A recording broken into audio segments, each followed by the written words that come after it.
وما نجاوبكش ومش راح جاوبك. اوكي، وهو خليني ساكته، هو كل شيء واضح. وفرح سيزون 1 قالت جمله عجبتني، شفتها في فيديو على تيك توك. قالت في الحياه هذه ما يحكي عليك الا شاب مش قادر يوصلك او بنت غيرنا منك. وانتم حبيباتي مش اغبياء، انتم اذكى منكم ما شاء الله، نشوف فيكم تلاحظوا كل شيء. فلاحظوا اصلا، لاحظوا اوسو يعني، لاحظوا زيدا كمان الناس اللي تستغبى فيكم، تحب تحاول تستغبيكم لكن مش قادرين. فهو يطلع عليا في الاشاعات ونسي انه هو عنده اخوات وبنات، واللي هو انه هو في يوم من الايام راح يكون عنده بنت، والله كبير ويمهل ولا يهمل، وكارما از بيتش.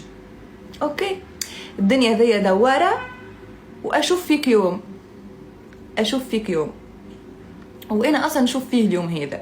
هو اصلا انسان هذا ما وصل لي يتكلم الا ما هو اصلا انسان ولاد بلاده يعرفوا معناه.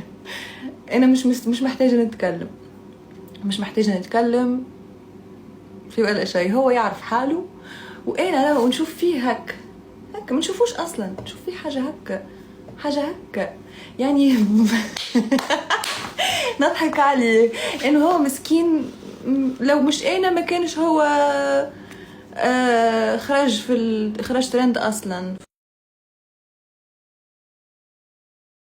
فهمت؟ فهو حب يزيد اكثر واكثر، فيستغل في بعض، شويه مشتركين اخرين، شويه جماهير منا، شويه نسب نحكي على اميمه منا، وهكا يحب يركب على الحدث.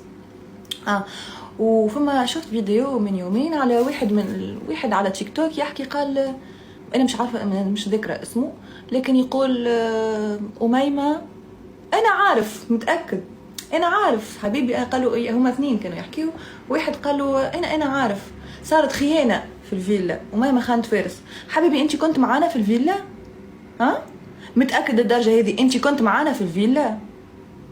ما فهمتش، انت كنت معانا موجود واحنا ما شفناكش ترانسبارون، كنت يعني شبح موجود واحنا ما شفناكش، ولا شنو؟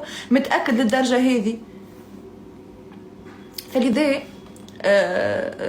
مع كل احتراماتي للكل، انا مش حابه نطيح قدر ولا انسان، لانه اذا طيحت قدر انسان عن جد نمسح بقدره وبكرامته الارض. اوكي، وانا مش حابه نوصل للشيء هذا. والناس كل تعرفني محترمه، ومستحيل نوصل نجاوب ولا نضر انسان، ومستحيل نتكلم من لا شيء، مستحيل اميمه تخرج تتكلم من لا شيء. اوكي، فلهذا الناس الكل تلتزم حدودها، والناس الكل تسكر فمها وتحترم رواحها، والا باش نخرج، لانه انا الى حد هذه اللحظه ساكته